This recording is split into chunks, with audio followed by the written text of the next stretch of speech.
दूषित आचरण करने वाले को देख करके दूषित क्रिया करने की इच्छा प्रकट होना यह पाप है। एक बार एक व्यास जी कथा करने गए, कथा करके लौट के आए तो अपनी पोथी वहीं छोड़ाए जहां पर कथा करने गए थे। पत्नी ने कहा आप तो आ गए, पोथी तो छोड़े आए, पोथी लेके आओ। व्यास जी बोले अरे राम मैं तो भूल ही गया। पोथी लेने दोबारा गए तो एक राजा ने कथा कराई थी। राजा के राजभवन में प्रवेश किया तो मुख्य द्वार पर राजा की बेटी मिल गई। बेटी ने व्यास जी से कहा महाराज जी आपने ऐसी कथा सुनाई, मेरे सारे क्वेश्चनों के आंसर्स मिल गए, मेरे सारी दुविधाएं मेरी नष्ट हो गई, आपने इतनी बढ़िया कथा सुनाई। व्यास जी बोले बेटी तुमने क्या सीखा कथा से, क्या सुना तुमने कथा में? तो बेटी बोली मैंने तो सुभद्रा को अपना गुरु बनाया। व्यास जी बोले सुभद्रा, क्या सीखा सुभद्रा से? बोले सुभद्रा अर्जुन से प्रेम करती थी और विवाह करने के लिए अर्जुन के साथ भाग गई। तो मैंने तो आपकी कथा से यह सीखा कि मैं भी एक से प्रेम करती हूं और उससे विवाह मेरे घर वाले तो करा नहीं रहे, तो मैं भागने वाली हूं। कल को कोई कहेगा तू गलत कर रही है तो कह दूंगी कथा में व्यास जी ने सुनाया था, सुभद्रा भाग गई थी। व्यास जी बोले तुझे और कोई नहीं दिखाई दिया पूरी कथा में? केवल सुभद्रा ही मिली, अपनी काम की चीज मिल गई तेरे को?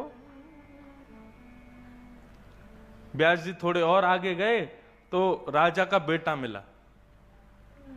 बेटा ने कहा अरे आइए आइए व्यास जी, मैं तो आपको धन्यवाद कहना चाहता था, मैं तो ढूंढ रहा था कि आप कहां हैं, मैं तो आपका पता पूछ रहा था कि मैं जाकर के आपको धन्यवाद दे के आऊं, आपने मेरे जीवन की सबसे बड़ी कमी को पूर्ण कर दिया। व्यास जी बोले बेटा तुमने क्या सुना, तुमने क्या पाया मेरी कथा से? बोले मैंने तो कंस को गुरु बनाया। कंस से तुमने क्या सीखा? बोले कंस से मैंने ये सीखा कि कंस राजा बनने योग्य था पूरी तरह से, लेकिन उसका दुष्ट पिता उग्रसेन उसको राज्य गद्दी नहीं दे रहा था। तो कंस ने बढ़िया किया, बलवान बनकर के बाहर से अपनी सेना लगा करके अपनी पिता को कारागृह में डाल के राज्य गद्दी पर बैठ गया। मैं भी यही करने वाला हूं। और कोई मुझसे पूछेगा कि तुम ऐसा क्यों कर रहे हो तो कह दूंगा कथा में सुना था मैंने, व्यास जी बता रहे थे मंच से। कथा में तो जो सुना जाए सब करने योग्य होता है ना। व्यास जी बोले मुझे चक्कर आ रहे हैं, मैंने कहां कथा सुना दी, भैया मेरी पोथी बता दो कहां मैं चला जाऊं अभी यहां से। थोड़ी और आगे गए तो राजा की पत्नी मिली, रानी मिली। रानी ने प्रणाम किया, जय हो महाराज जी, आपने तो 7 दिन में मानो हमारी 7 ग्रंथियां खोल दी शरीर की। देवी तुमने क्या सीखा मेरी कथा से? बोले मैंने द्रौपदी को अपना गुरु बनाया। अच्छा तुमने द्रौपदी से क्या सीखा? बोले मैंने द्रौपदी से सीखा कि द्रौपदी के 5 पति थे, मेरा भी एक पति से मन भर गया है, तो 1-2 मैंने अपने द्वारपाल को चुन लिया है, एक अपने सेनापति को चुन लिया है, एक अपने महामंत्री को चुन लिया, ऐसे करके 5 ब्याह मैं भी करने वाली हूं।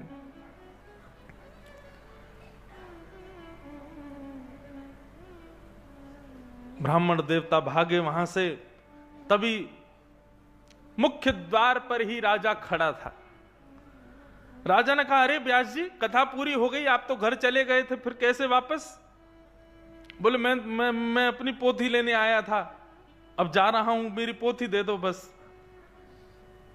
राजा बोला ऐसे कैसे दे दूं, पहले आपका उपकार का धन्यवाद तो कर दूं, मैंने आपकी कथा से बहुत कुछ सीखा। ब्राह्मण बोले तुमने कुछ अच्छा सीखा हो, ये भगवान इसने कुछ अच्छा सीखा हो, बताओ तुमने क्या सीखा? बोले मैंने अपना गुरु दुर्योधन को बनाया। व्यास जी बोले दुर्योधन से तुमने क्या सीखा? बोले दुर्योधन से मैंने ये सीखा कि भगवान शांति प्रस्ताव लेकर के गए थे कि भाई पांडवों को 5 गांव दे दो, लेकिन दुर्योधन ने स्पष्ट बोल दिया सुच्चग्रैव न दास्यामि बिना युद्धेन केशव, सुई के नोक के बराबर जमीन भी बिना युद्ध के नहीं दूंगा। हमें पता है व्यास जी आप अपनी कथा की दक्षिणा लेने आए हो, लेकिन मैं भी दुर्योधन को गुरु बनाए बैठा हूं, बिना युद्ध के 1 रुपया नहीं दूंगा। युद्ध कीजिए और अपनी दक्षिणा लेके जाइए। व्यास जी बोले, जान बची सो लाखों पाए, लौट के बुद्धू घर को आए। भागे वहां से, बोले मुझे नहीं चाहिए दक्षिणा, बस आप लोगों को कथा सुना दी, यही मेरे लिए बहुत बड़ी दक्षिणा है। अब पता नहीं यमराज मेरा क्या हाल करेंगे। ये बात आप सच मानिएगा, यदि व्यास ने कथा सुनाई और सुनने वाले लोगों ने उसका गलत अर्थ निकाल करके अपने जीवन में उपयोग किया, तो दंड उसको नहीं मिलेगा, दंड सुनाने वाले को मिलेगा।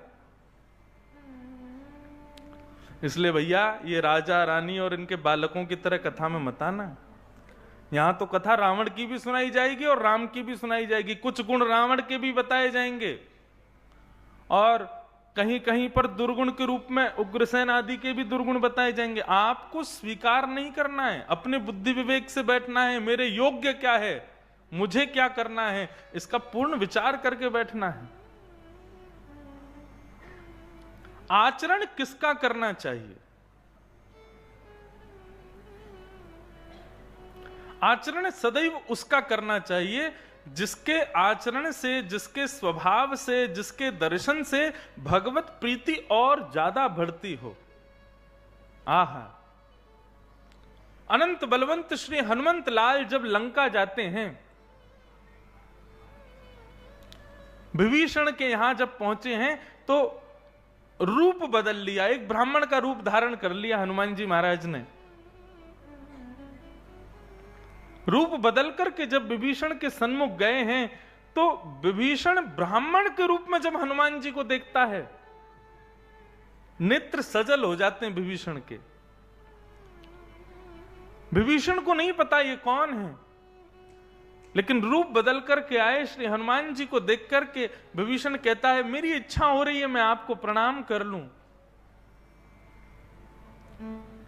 मेरी इच्छा हो रही है मैं आपको वंदन कर लूं, मैं अपने रघुनाथ का और स्मरण कर लूं, मैं उनको बारंबार प्रणाम कर लूं।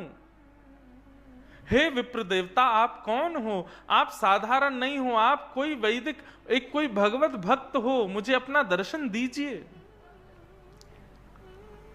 हनुमान जी अपने रूप में प्रकट हुए और प्रकट होकर के बोले, विभीषण, मैं रूप बदल करके आया था, पर तुमको कैसे पता चला कि मैं कोई भगवत भक्त हूं? विभीषण इतना सुंदर उत्तर देते हैं, बोले जिसको देख करके, जिसके पास बैठ करके, जिसकी सुगंधी लेकर के, जिसके शब्दों को सुन करके राम जी में भक्ति और ज्यादा बढ़ जाती हो, समझ लेना कि वो करणीय योग्य है, वो आचरण के योग्य है, वो निश्चित ही कोई भगवत भक्त होगा। भगवत भक्त की पहचान केवल तिलक लगाने से, केवल गले में माला पहनने से, केवल भक्त रूप में नहीं होती है। भगवत भक्त की पहचान उसके केवल सभा में बैठने मात्र से हो जाती है, उसके आसपास के वातावरण मात्र से भगवत भक्त की पहचान हो जाती है।